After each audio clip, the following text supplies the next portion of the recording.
Yo, welcome back to the channel. I appreciate y'all coming by, and after finally learning how to dominate the skies in Battlefield 6 with the attack helicopter, to the point where I was being called a loser, I was told to get a job, and even down to people resorting to nothing else but jet ramming me. I think at that point, I knew I was doing something right, and I wanted to go ahead and share that with y'all. So let's go ahead and dive into some tips and tricks from a Battlefield veteran and how to dominate the skies in Battlefield 6 with the chopper. So, a little bit about myself. A good friend of mine way back when, this is when during Battlefield 3 was released, converted me into that game from Call of Duty, and ever since then, I got hooked. Battlefield 3 was great and just enthralled with the vehicle warfare that was happening and just the pacing of the Battlefield games, right? And ever since then, I just got hooked, and then Battlefield 4 came out, and it got to the point where I created the 1 Division squad, and I became one of the top supports in the world. And along with my other squad mates there, we were really high up in those leaderboards. So now in Battlefield 6, this was a little bit of a different story because back then that was all infantry. In Battlefield 6, I wanted to go ahead and specialize in vehicles now, right? Because if you're like me back then, vehicles back then were like prestigious, like a mechanic in the game that you had to maneuver around, right? You had to be nice at the end of the day to pilot a chopper or a jet. And a lot of the times, those were only reserved for elites. At least for me, I know there were some lobbies where there were just some people, you don't touch those jets because there were just people in there that would dominate the skies, right? So in Battlefield 6, I kind of wanted to change that, right? I kind of wanted to be like, I want to use vehicles and I want to be good at them.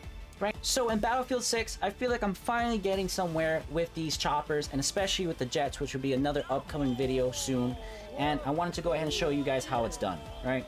So we're going to talk about some key things here when it comes to piloting, right? So specifically piloting the attack helicopters, right? So the first key thing I want to talk about here is establishing what your goal is. What is your goal when it comes to piloting these choppers, right? What should your goal be? Your goal should be to cause as much destruction, confirm kills, and cause as much chaos as possible to benefit your team on the ground. If enemy vehicles and infantry have to divert their focus on you and not on friendly infantry, you're taking off a lot of burden on your team, and you're allowing them to focus on more on their jobs, more on objectives, right?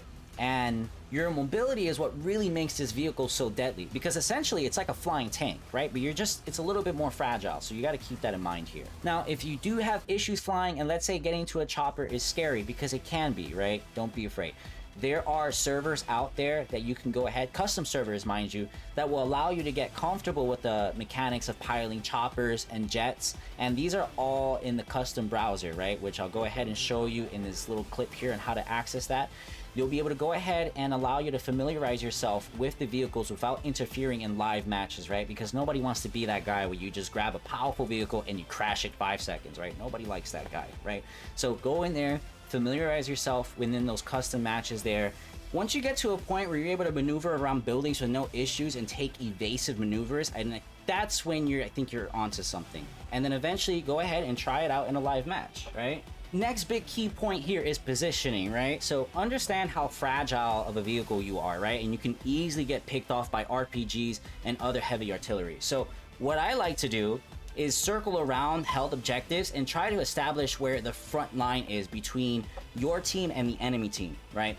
When you do that, you'll be able to find that line and you'll be able to hover safely around one area and then engage in more dangerous areas while having exit routes, right? Situational awareness is, at least to me, another big key point when it comes to flying these vehicles, right? It's having a good idea of what's surrounding you. That's exactly what situational awareness is. Whenever you perform strafe runs, understand that there is a level of commitment when you engage. If you back out mid-strafe, you can easily get disoriented, or if you try to slow down, it's an easy pick for the enemy, right? So always commit to your strafe runs and always look for exit routes, because if you want to be very quick with your engagements, right? As well, with what heavy armor is the enemy rolling with? Do they have multiple heavy vehicles on the ground? If so, you might need to determine where all that action is at and help out your team. But remember, don't go too far out into enemy territory, especially near the HQs, because the HQs have the anti-air gun, and that would completely melt you within 1 or 2 seconds. You won't have enough time to escape it, right? So just always be aware of that, right? Now, if there is too much heavy armor on the field and you can't safely make good strafe runs, don't be afraid to slowly inch your way into objectives until you can make more committing moves. You know, that's why you could hover, right?